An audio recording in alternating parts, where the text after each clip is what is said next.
Damian, Harold, and I were best friends since we were toddlers. Our moms told us we met in the park one day, and since then, we've been inseparable. We all went to the same schools and tried to make sure that we took the same classes too. In our second year of high school, we had the craziest adventure of our lives, and it all started in science class. But before I continue, please don't forget to like the video and subscribe to the channel. I don't want you to miss out on any more amazing stories. It was a Monday, the first day of school. We walked into the science laboratory after lunch and sat together. "I hope Miss Smith is really teaching our class this year," Damian said. He was so excited. "Yeah, I sure hope so. We haven't had a hot teacher in a while. They're all so plain looking. I need some eye candy. What do you think, Carlos?" Harold chuckled while looking at me. I started daydreaming. Miss Smith was absolutely gorgeous, and she was part of the reason I chose science that year. But my happy thoughts didn't last for a very long time. My daydreams were cut short as a serious-looking old man walked through the door. "Welcome to science class. I'm your teacher, Mr. Carter. You might have heard about me before.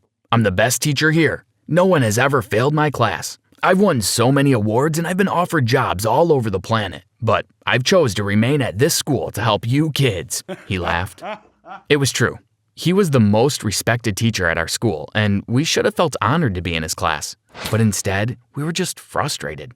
"Where's Miss Smith?" Damian wailed. "She's moved to Alaska. She got tired of you teenage boys fantasizing about her. Besides, I'm just as good looking," Mr. Carter smirked. We heard groans all over the classroom. The rest of the day flew by, and after school, we went back to my house to play video games. It was our only way to relax after such a disappointing day. "Hey, pipsqueaks," my older brother Jonathan said while interrupting our game and grabbing our bowl of snacks. "How was school?" he asked. We paused our game and grabbed my bowl of snacks back from him. "School was going great until we found out that Mr. Carter is going to be our science teacher for the year," Harold groaned. "Have you seen Miss Smith? I dreamt about her all summer long, only to be greeted by that old man and his lame jokes. I will never recover from this." "Mr. Carter?" Jonathan asked while looking worried. "Yeah, you know him? What's the matter?" I asked. "I don't know, that guy is weird. A few years ago, I was in his class. Everything was fine, really. He's a funny guy. But one day, my friend Yuri started failing assignments. Mr. Carter invited her over to his house for private tutoring. He said he really wanted to make sure that she passed his class and eventually her final exams, so she went," he said. Then he went silent and looked like he was staring into space. "And then?" I asked. "And then, well, Yuri was never the same. After only one night of tutoring, she aced every single exam and assignment after that. But she changed. She used to be a happy, bubbly soul, but when she came back to class, she seemed dull and lifeless. She had this cold, sad stare in her eyes. It was almost like she didn't even remember who I was." "Maybe it's because you're such a loser," I laughed. The boys and I disregarded his story and continued our game. The next few weeks at school were quite ordinary.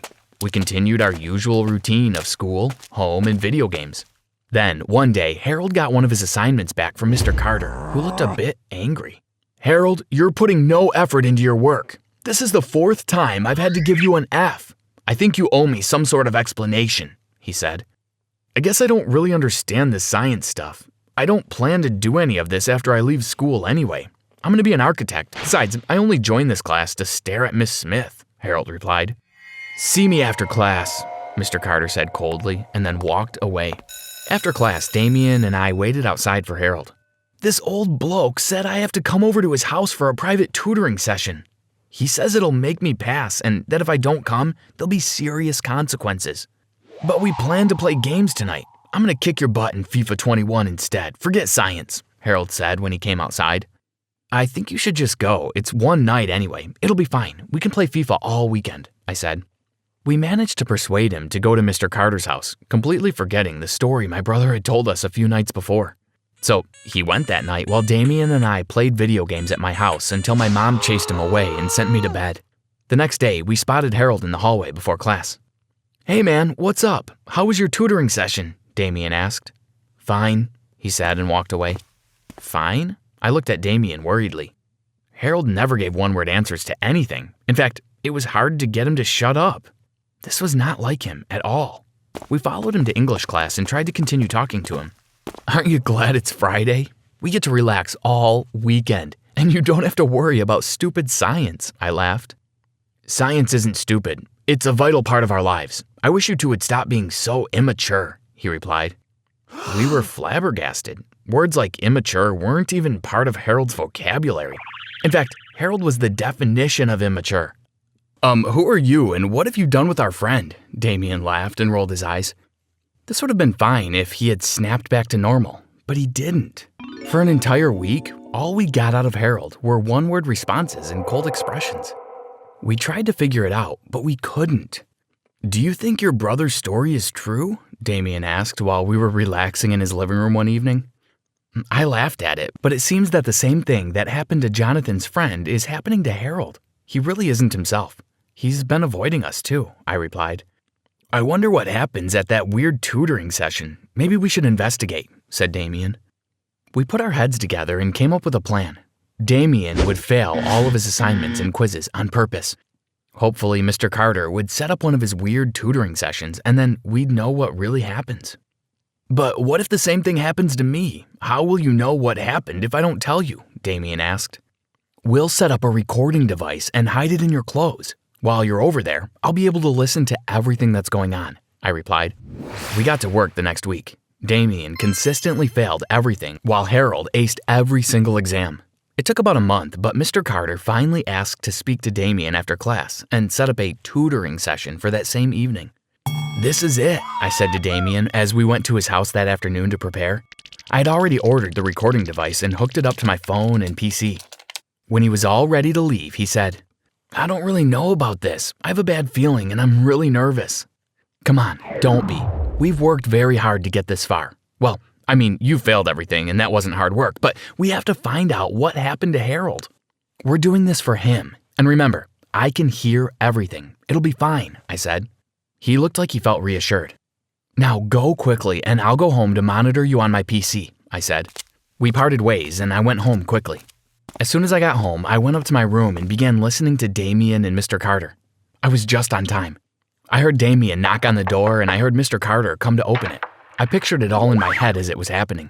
Thanks for coming, Damian. Come in. Here, have a seat. I've ordered some pizza so you can have a snack before we start, Mr. Carter said. Thanks. How long is it going to take? Damian asked. Not too long, don't worry, Mr. Carter replied. I heard 2 chairs being pulled out, so I assumed that they were now sitting down. It also sounded like Damian was chewing. This pizza is good, Damian said. The pig, I thought. Then I didn't hear him for a while. Are you okay? Mr. Carter said. I just feel a bit drowsy, Damian replied. Then I heard a thud. After that, I heard some shuffling. Then I heard loud footsteps and grunting. It sounded like Damian was being carried down some steps. Finally, I heard a door open, and what I heard next terrified me. I heard several screams and pleads for help. Let us out. We're hungry. Help us. Don't leave us here. I heard another thud, and then there was silence. I didn't know what to do. Maybe I should have called the police right then, but for a few minutes, I was just shocked. I went to the kitchen, then ran back up to my room. I still heard nothing through the recording device. I dialed Damian's number, and he picked up right away. Hey, are you okay? I asked. Yeah, I'm fine. Why do you ask? He said. All the noises. Well, you'll tell me all about it tomorrow, I said, and hung up, relieved that he was okay. The next day, I woke up to a screeching sound from my computer. Carlos, can you hear me? It was Damian. Listen, I'm in a basement in Mr. Carter's house. Harold is here too. Mr. Carter gave me some food that made me really drowsy, but before I knocked out, I saw some weird machines in his house. There were people in them. Well, I don't know if they were real people, they might be clones. I could have sworn I saw one that looked just like me. I'm so afraid. And Harold's gotten so skinny, he only throws some scraps of bread in here once in a while. This is crazy. You have to help us. Unfortunately, I could only listen, but I couldn't reply. I got ready quickly and went to school to see if Damian, well, his clone, was there. I bumped into him almost as soon as I walked in through the gate. Damian, I said.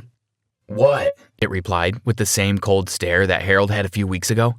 You need to come with me, quickly. Just be quiet and run. It's an emergency, I said, and I grabbed his arm. Surprisingly, it ran with me all the way to my house. I brought it to my room, knocked it on its head, and tied it up. Good, now stay there and be quiet. I said while taping its mouth shut. Then I went straight to the police station to report a kidnapping. At first they laughed at my story, but then I played Damian's recording and they started to take me a bit more seriously. Because it was a school day, Mr. Carter was somewhere in class. We drove over to his house and broke the door open. I stared at all the odd bodies stored in huge glass containers filled with some kind of liquid. For a while, I was frozen. Then I remembered. "Harold, Damian, they're in the basement," I shouted. The police found the basement door and broke it open. When we looked inside, we could not believe it. There were at least 20 kids and even some adults in there. Damian and Harold ran out. "You did it, Carlos!" The policemen had to call for backup, and a few of them went to the school to arrest Mr. Carter. Several ambulances arrived to take away everyone.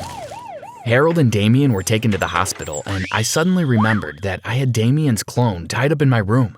I informed the policemen who went to get him. Everyone was completely confused, of course. How was a simple science teacher able to create such accurate clones? And if he had such a remarkable discovery, why did he choose to teach at a high school?